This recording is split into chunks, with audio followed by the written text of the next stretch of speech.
तर आज आपण एअर फ्रायर सीरीजमध्ये सोप्या पद्धतीने फ्रेंच फ्राईज कसे करायचे ते बघणार आहोत.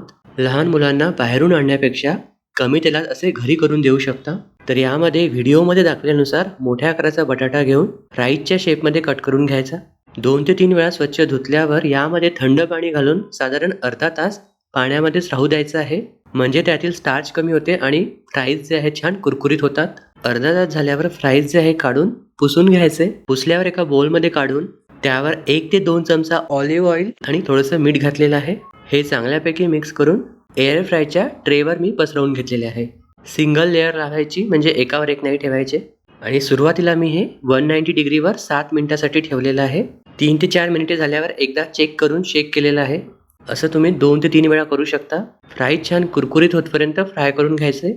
यावर तुम्ही पेरी पेरी मसाला घालून केचप बरोबर सर्व करू शकता. तर नक्की ट्राय करून बघा आणि आजचा हा व्हिडिओ आवडल्यास लाईक करायला विसरू नका.